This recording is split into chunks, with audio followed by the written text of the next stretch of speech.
Oh my gosh! Almost took the rod out of my hand. Oh, holy crap! Holy crap! Hey guys, I went out fishing on Memorial Day this year and I caught a lot of smallmouth, a couple largemouth, some walleye, and some northern pike using a magical lure called the jerkbait. And I wanted to do a video talking about how jerkbaits work, when you should throw them, where to throw them, color options, stuff like that, because they're a really, really good option for cold water, spring fishing, fall fishing as well. So I'm going to get into the details and we'll go from there, and then I'll show the rest of the clips for your personal enjoyment. So hopefully you'll learn something. My goal is to help you catch fish. I'm not an expert by any means, but I wanted to share these clips with you and explain my thought process and why I went with jerkbaits and how they work. So starting off, a jerkbait is a hard bait. It's a crankbait that has a particularly shaped bill. So this bill is designed to deflect water off to the side such that the bait rolls when water passes over the top of it. And if you compare this bill with one from a traditional crankbait, this one is designed to just lift water and it wiggles the tail, it causes a swimming action, but this one is designed to dive, and it's quite a wide bill that gets a lot of water. The square bill is designed to, I can't get it to focus here. Square bill is designed to cause a lot of body roll, which is very similar to a jerkbait. So it catches water and it kind of wobbles it back and forth a lot. So it's quite erratic, but it also swims. Jerkbaits can be trolled and they can be used as crankbaits, but they're designed for a more specific purpose. So this one has a longer bill, it's a deeper jerkbait, and it's a slightly different design. So I'll show you a couple of these. They're also called rip baits. A lot of people call them jerkbaits, but they're also called rip baits. So this is a Rapala Shadow Rap Shad Deep in the Tropic Ice color. It's pretty ghosty. It's been eaten a few times. A lot of the red has been taken off that hook. This is a Megabass Vision 110. This is a really expensive jerkbait. I only bought it because it was on sale, and I had yet to try it. I found that the paint jobs are really cool. It's really like almost iridescent, just shiny. So it looks really great. This is the Jackal Re-Range 110.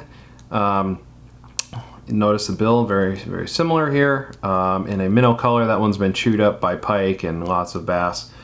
I've also got a Lucky Craft Flash Pointer 110 in the perch color, pretty ghosty, good for clear water. We'll talk about color selection later. And then this is the Rapala Husky Jerk in the olive color.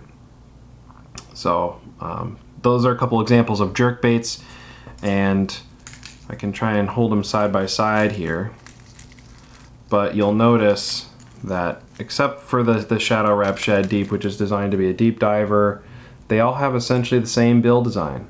They're these rounded off short bills that are designed to cause body roll and deflect water. So what a jerkbait is designed to mimic a dying bait fish. So as it comes along, it kind of it flashes and it flops from side to side and it darts left to right, and but as it goes left to right, it's also flipping over. Like, it seriously will do almost a complete flip and then right itself again.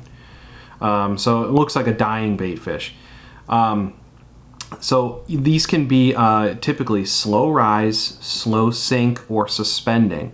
I'll talk about the effects of those in swapping hooks, but typically I like suspending because it sits in one spot and it can sit in front of a fish's face, and so it doesn't look unnatural, it doesn't rise.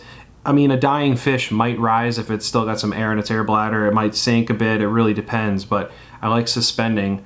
But you got to be careful when changing hooks not to mess up the action, because they could be heavier or lighter. So as far as how to work them, you'll notice in my video that I'm really ripping on my rod to get the action.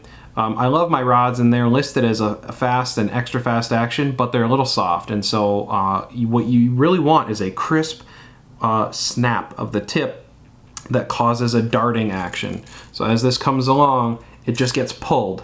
Just one clean pull. You don't want it to swim. You don't want it to slowly move forward afterwards. You just want a clean dart forward. That's all you want, is a dart. And so in order to do that, and that's what causes the deflection, the rolling action of that bill. That's the whole design. And a fish, when they see it slowly move because of coils in the line from memory, or because you accidentally reeled up too far or something like that, that the fish don't like that. It's more of a reaction strike, and it's that darting and flailing motion that they like. So you really need a crisp tip so you can get a good snap to it. And that way you'll see, because I'm really working the rod, my wrist was tired at the end of those 3 days that I fished. So you want a more easily snapped tip so that you can work that jerkbait without wearing your wrist out, basically. With a jerkbait, you're really playing with cadence. So you're gonna do 1, 2, or 3, usually up to 3 rips, and then a pause. And in colder water, you're going to pause longer and have less rips and less aggressive rips. A lot of these baits, you don't need to rip on them. All you got to do is get that water to deflect from one side to the other. Some baits work better when you rip hard, and then other ones will actually work worse when you rip them hard. So, but in colder water, you work them less. Pause it, give it a nice good pause, another good pause. Maybe you just give it 1 at a time to get them in, and then occasionally you mix in a 2, and then when you're getting close to yourself, you know, after you've reeled up, you do 3. What's important here is slack line. You need to leave enough slack so that when you rip on that line, it jerks the bait forward. So you don't want to reel up too far, because if you pull on it without the good snap, the bait will swim. You don't want swimming. You just want the flailing, rolling action. So you leave a little bit of slack in your line, and you rip on it, rip, rip. And as you're ripping it, reel up a little bit of the slack, leave that slack while you're pausing, and then rip on it again. So again, play with the cadence. In colder water, slow it down. In faster water, you can add more rips and you can shorten your pauses.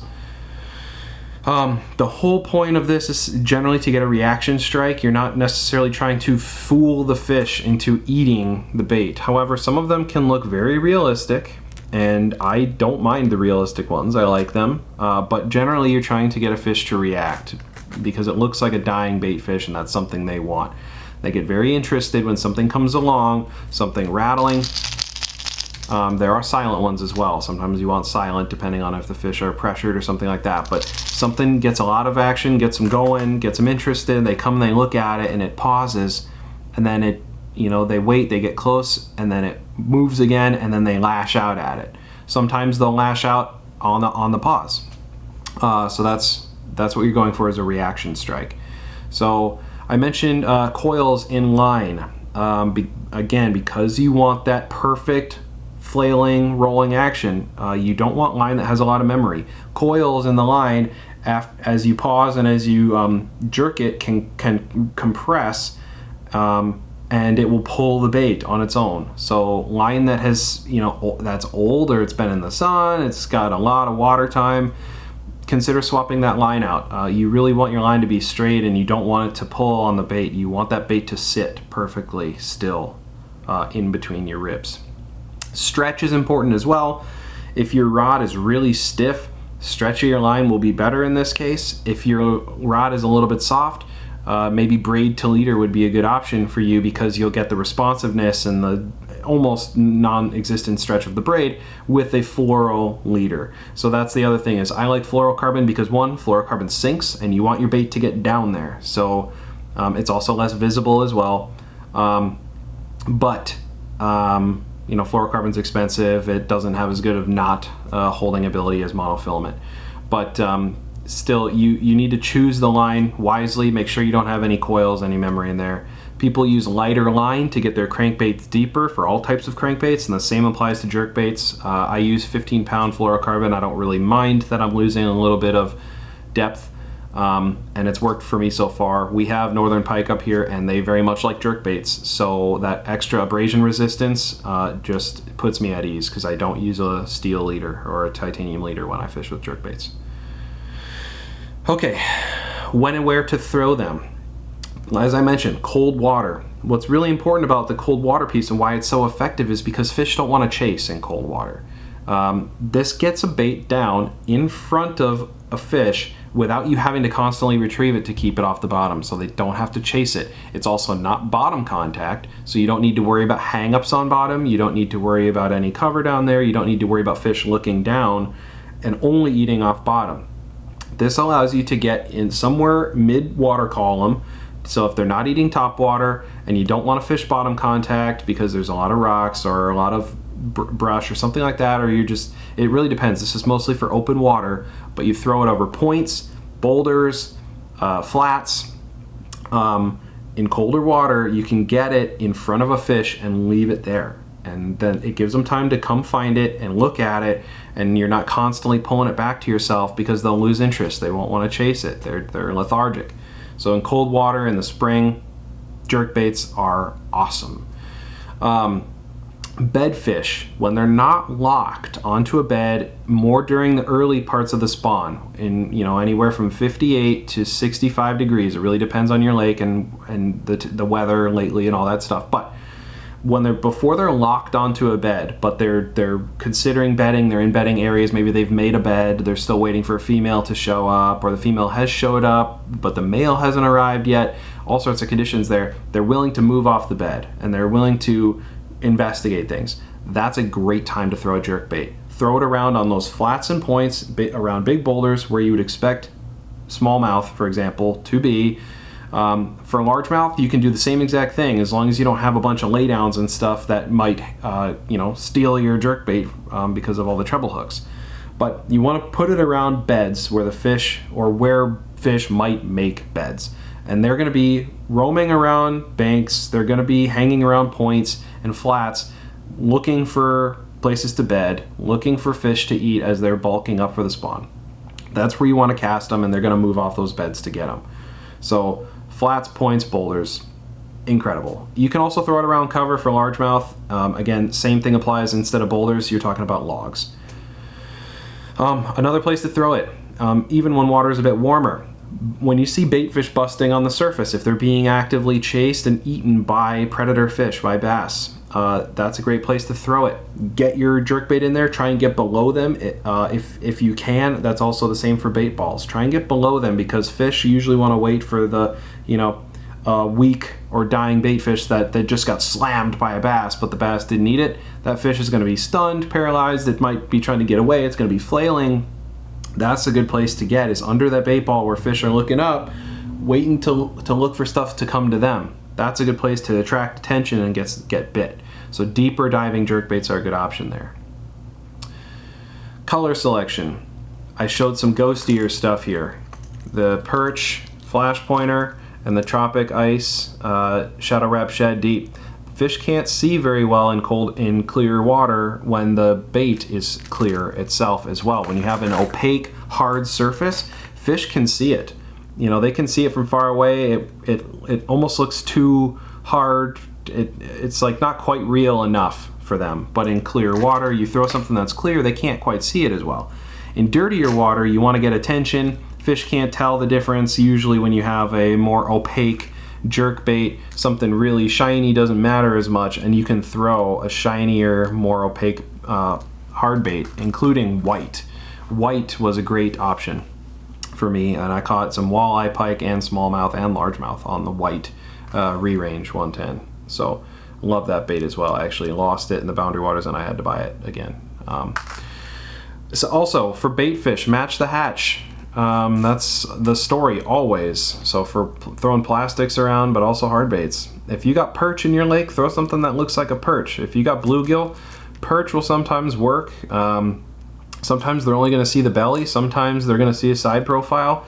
But generally you want the fish that they're going to eat to be the fish that you're trying to imitate. You want to imitate the things that they're already eating.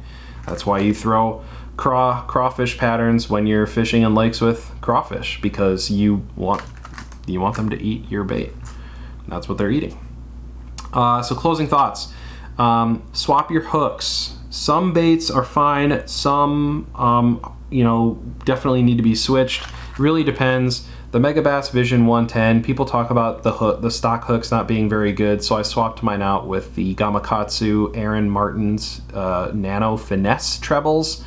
That's one that I had recommended by Tactical Bass, and they said it doesn't mess with the suspending action. Again, I like suspending baits because it keeps it right in the fish's face, but you need to be careful. You can cause a bait to sink if it was suspending if you put larger hooks on it. And if a bait was suspending and you put lighter hooks, it might start to rise. So that's something to be aware of. Also notice these hooks are quite thin. They're very small hooks. They're light wire. So you don't want to horse a fish in with these. Let it run. You know, don't just leave your drag or bail wide open or spool or anything, but still give the fish some time to run. Be aware that you could bend them out in the net. And, you know, bending them back too many times, they're brittle, they're going to break. So you know, be careful when horsing fish around. That's not really what it's for. Jerkbaits are a bit of a finessier technique. So these are the stock re-range hooks. They're more stout than those Nano Finesse trebles. I didn't swap them out because I love the suspending action of the re-range as it is, so I didn't want to mess around with that. And this exact bait is the one I caught most of my fish on in these upcoming clips. So I'm already to you know, too long here, so I'm gonna get to the clips. Hopefully you've enjoyed this, found it useful. Use a leader around toothy fish. If you're using braid, tie on heavier, like 25 pound, 30 pound fluoro. It will sort of impact the action of the bait, but probably not as much as a steel or titanium leader. That's one thing I forgot to mention. Anyway, and sticky sharp trebles too. A lot of times they're slapping at the bait and they're not going to get the whole thing in their mouth, and that you are counting on them to hook themselves because you're not keeping tension. You're jerking and you're pausing, and they'll come up and hit it when you're not going to be able to feel them because you're on slack line. So sticky sharp hooks are really important on jerk baits. All right, I'm actually done now. Please enjoy these clips. I hope you found this informative. If you have any questions, let me know. Again, I'm not an expert, but I found the jerkbait extremely effective in the spring fishing for smallmouth, and I wanted to share this information with you in hopes that you can catch more fish. So thanks very much for watching. Enjoy these clips, and I'll see you again next time. All right, side imaging showed a few fish to the side as I kind of pulled up on this spot. So cast it about 30-40 feet off to the right, and I'm just standard jerkbait retrieve.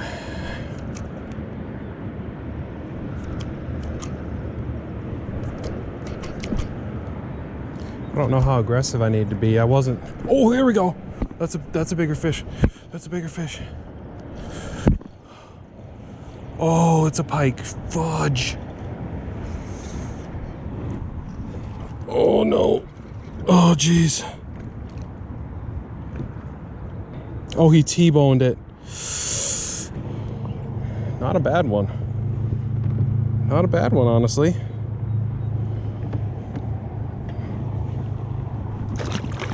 Take off, eh? Well, I didn't have to retie after that pike. I mean, maybe I should have had a pot. Oh, that's another fish. Oh. If that's a smallie, it's a good one.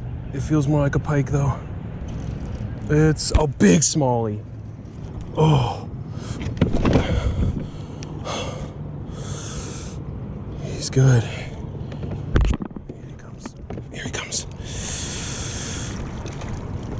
Oh, yes. Oh, yes.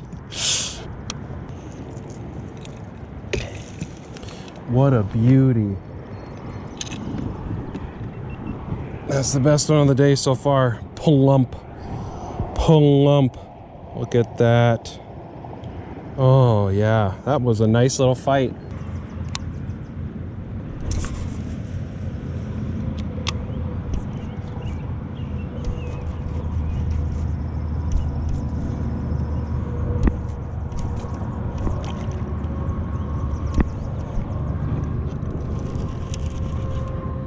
Weeds? Nope. That's a fish. Holy crap. That's another nice smallie. Oh, come here. What a stud. Another nice one, man. Beauty. Beauty, beauty. 2 pounds, 10 ounces. Nice. Chunker. Real beautiful fish.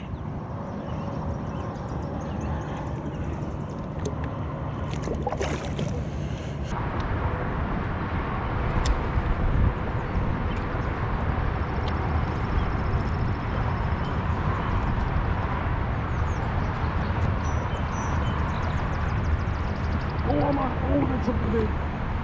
That feels like a more giant smallie. That's a big smallie.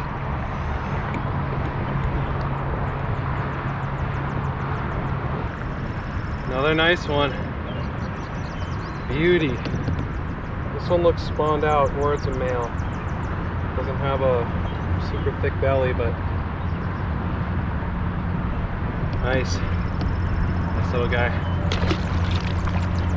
I love this jerkbait. I love this jerkbait so much.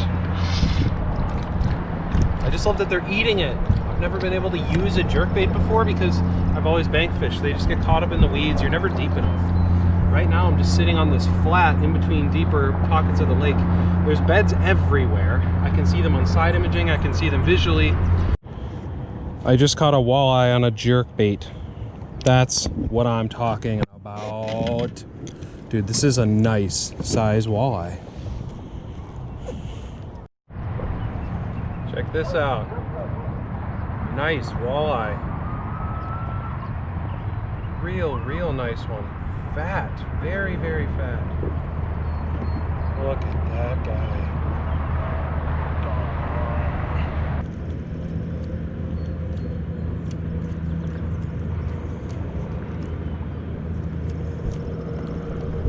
Oh my God. I'm on. What is it? Oh, looks like another walleye. No, it's a smallie. It's a smallie. Come over here, bud. Plumper. Small, but very fat. Look at that. Oh. Chunker. Beautiful little smallie. Off she goes.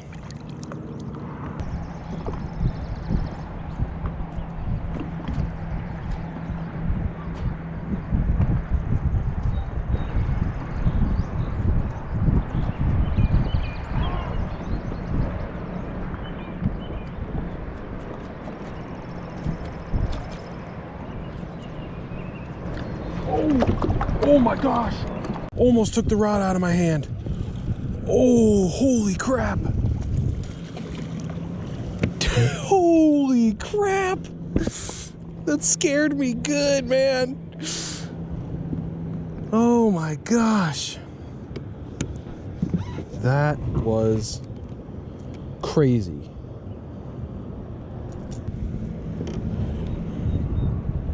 Another nice one. Little guy, but plump.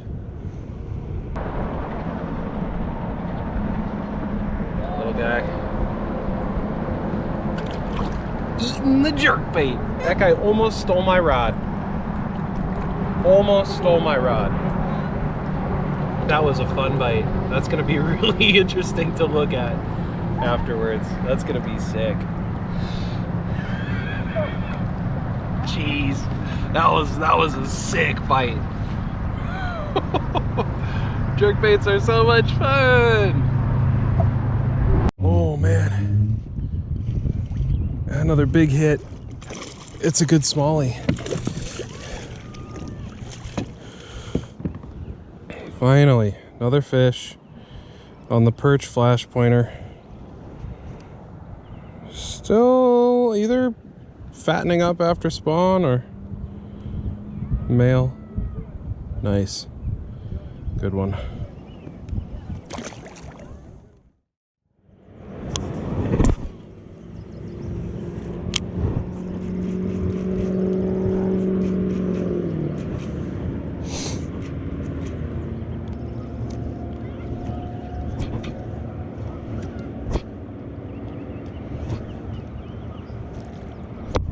Oh my god! Oh my god! That's I literally looked away and I didn't see the smallie eat it. Oh, come the other way! Oh my gosh! Nice one. Really nice. Male or spawned out, but beautiful, beautiful fish. Gonna get a quick length.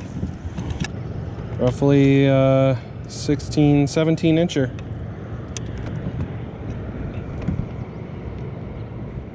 Nice. Away she goes.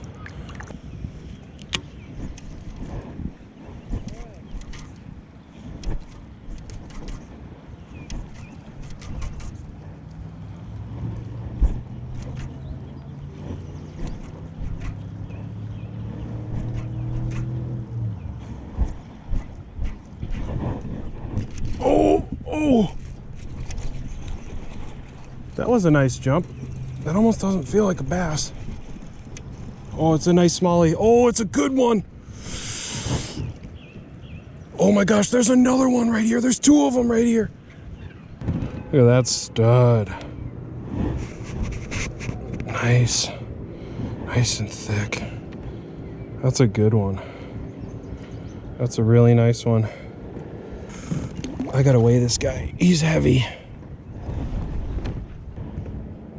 3 pounds. Sweet. On the nose.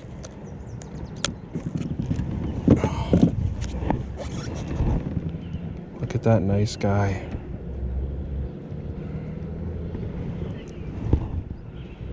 Nice smallie. Let him go. Off he goes. Sweet. I think that's my personal best.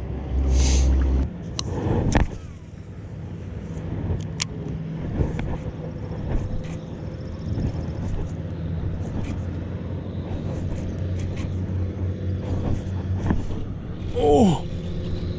Stay down. Stay down.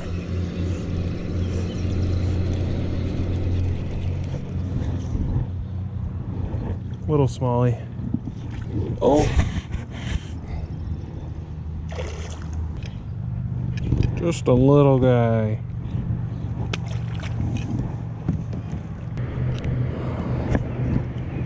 That's what I'm talking about. Another chunker. Hard to tell if pre-spawn or post. Nice. Black hair jig getting it done.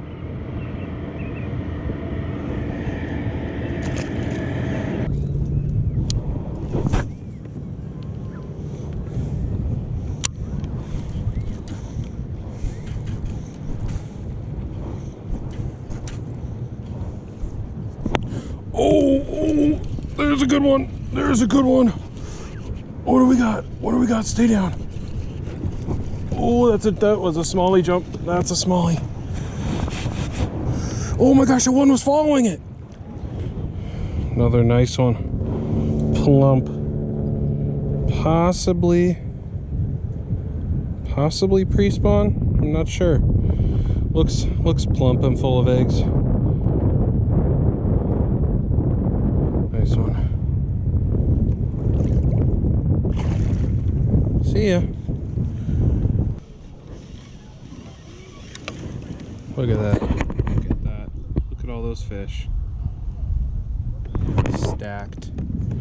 Super, super stacked.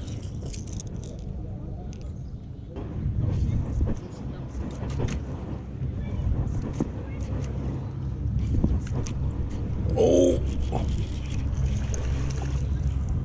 Oh, it's a little walleye.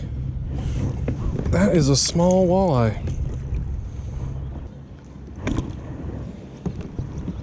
Little guy. Sweet.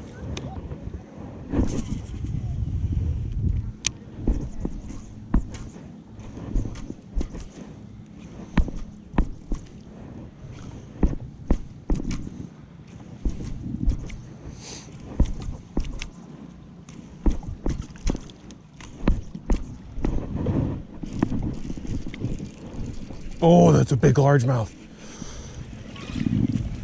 Oh my gosh, that's a big largemouth. Oh, it side hooked him.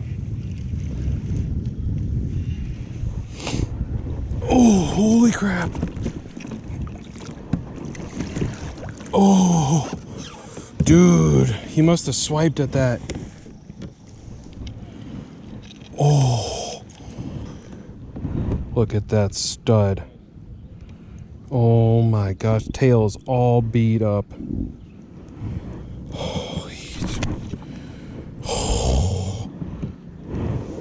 Pre-spawn for sure. I gotta measure and weigh this. This is my personal best for sure. I'm almost certain of it. Personal best largemouth. 4 pounds, 20 inches. What a beautiful fish. All right, gonna let her go.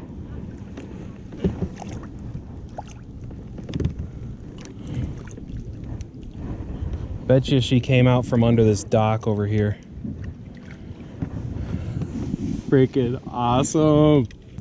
My dad's gonna be jealous. He's only caught 2 fish all day. I just caught 3 in a row.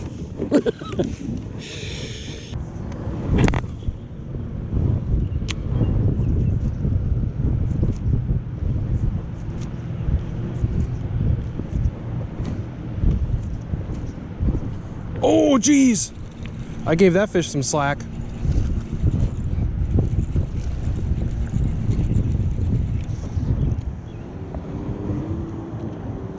It's another fairly small one, but... Ooh, that's a pretty one. Thought it might have been the same fish. Nope. Pretty one.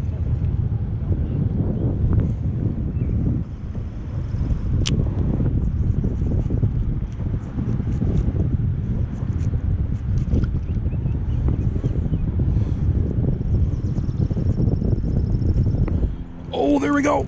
There we go. Oh, that's something good. Stay down.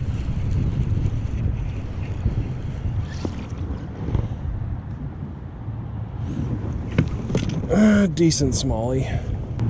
There it is. Final fish of the day. Nice little smallie.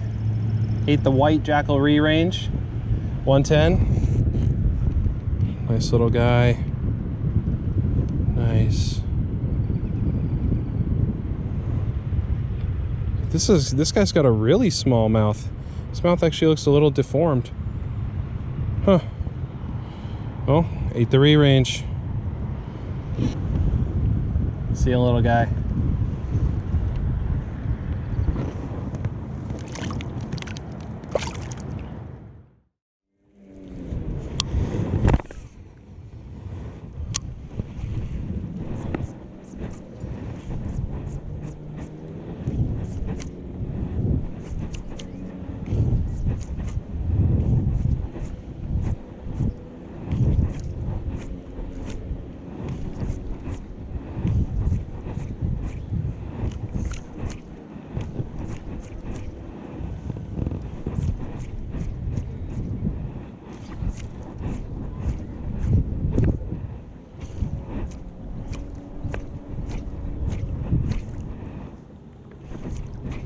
Oh!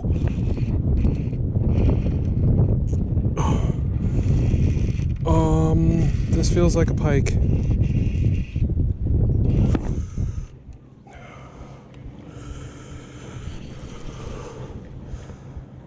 Come on.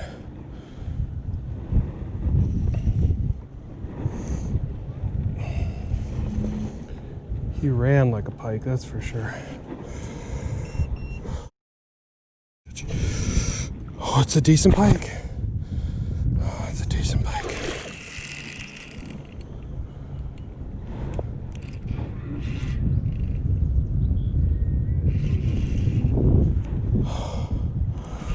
Oh, that's a good one. This might be the same one from before. I'm playing him out here.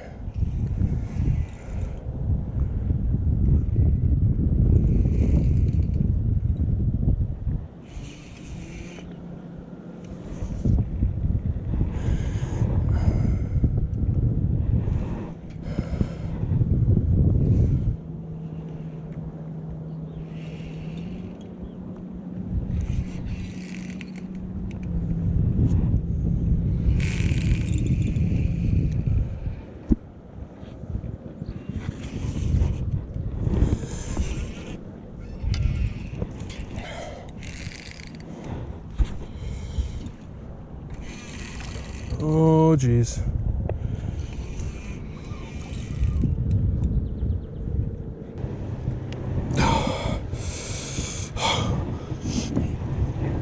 Oh, look at this. This son of a gun almost made me lose my rod. Oh my goodness. I'm gonna measure him. I don't think it's my PB, but it's close. Close. Very healthy pike. Very healthy pike. That's 32 inches. Holy crap. New personal best pike. All right, gonna give her a drink and also get a weight real quick. 6 pounds, 3 ounces. Look at that. Yeah.